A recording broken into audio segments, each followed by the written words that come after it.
Alright, in this bit I'm going to try and throw together a quick character and show you the kind of simplest way to rig a character.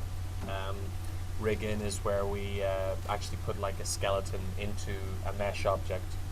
Because when we build our mesh object, they're just static. They're just going to stand there doing nothing.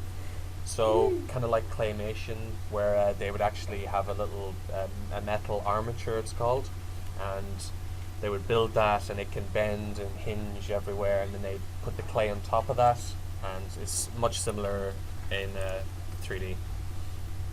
So we'll just make a real simple, almost Minecraft character, as quick as we can. Face. Move. Okay, so his head is almost a square, I think.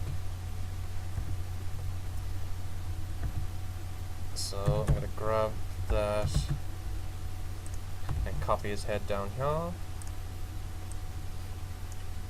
And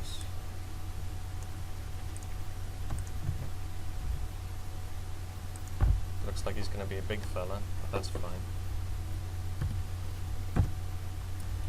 And that'll be his body. I could throw the 3D cursor here, bring in a new cube, scale that down. Now I haven't played Minecraft in a while, so forgive me for this sorry looking guy. He looks very sad. And I'm just going to copy this across to the side to be his arm. Actually, I'm going to do something before I do that. So we're going to want his arms to bend, and at the moment you can see this is just one object, so there's no actual detail in the middle. So if we were going to try and bend that, it wouldn't actually bend. So what we need to do is add some detail in here where we want the object to bend. So I can press Ctrl R, and this gives us our loop cut and slide. So I can click here. Now we've cut in the middle, but again, if we were to try and bend that, it would still kind of just fold in on itself. It's kind of like you can only fold the 3D object wherever there's detail. So we could, let me see, we could bevel these edges, and that's going to separate them out a little bit. And then I'm going to press Ctrl R again and put a cut in the middle. So now we have a middle where it can bend, and then we have detail on each side to support it. So now that I've that kind of done there, go into face, I'll grab all those faces. Now I'm going to duplicate this arm across, so now we don't have to do it 4 times. So Shift D, slide this across, Shift D, and just leave that roughly about there. Shift D, and there he is. So that's about, oh hello, that's just about right, yeah? This is, yeah, that's great. And maybe we should paint a little face on him or something to help. I don't think he's that tall, but anyway. So I've shown you the sculpt tool. There's a similar tool for painting onto them, much like in Photoshop. So with that object selected, I'm just going to select his, oh well, he's actually all over the place. So select him, and we can go into texture paint. So when we first open that, he turns white, and over here in our toolbox it just says we're missing data. So it's talking about missing the UVs. In 3D, if we want to paint onto an object, it's kind of complicated for the computer, but the idea of UVs is, imagine if we had an orange and we wanted to spread the skin of that orange flat so we could paint onto it. So what UVs are is it's like they unwrap the skin that's on the object, flatten it out, and then we can paint onto it.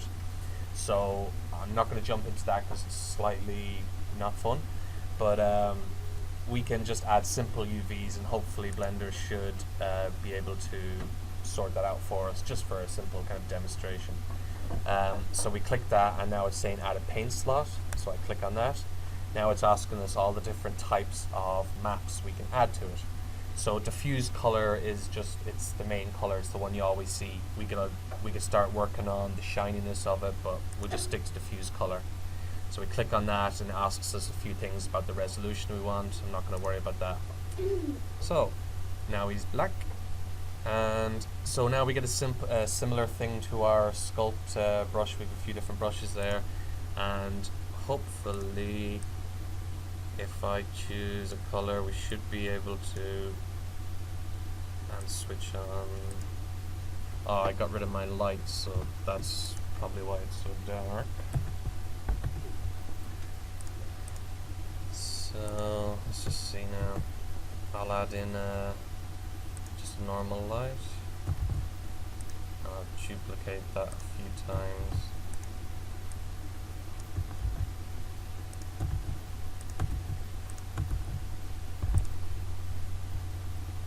And texture. So now if I select that object, texture paint. Hey. So now we can kind of paint on them any way we want. So it's very similar to Photoshop. Pretty much all the tools are the same. We have a color picker. So I guess we could color them in somewhat like that.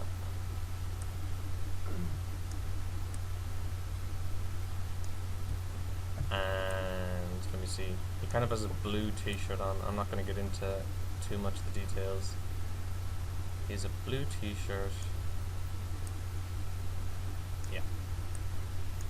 But again, we can change the radius and the strength of that.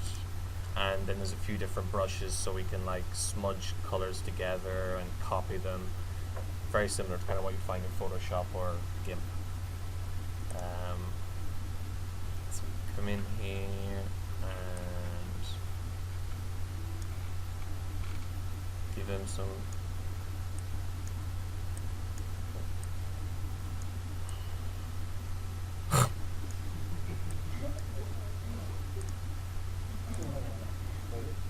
It's looking good now, yeah? I'll give him a nice big smile.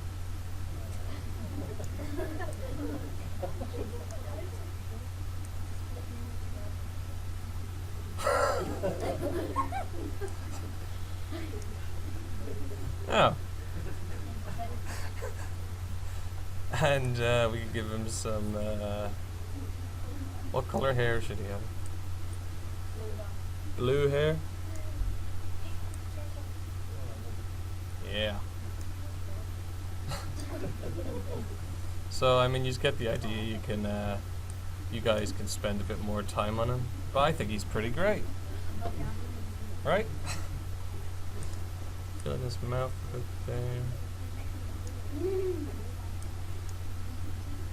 Some teeth, yeah. So I'll turn the radius down. We'll try and get a couple of teeth in here.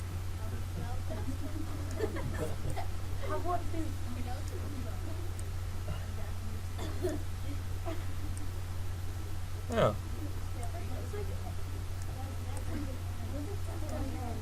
I have no idea why there's teeth down there. But doesn't it look great? There he is. So that's Steve from Minecraft, everyone. This is Steve's crazy brother. So,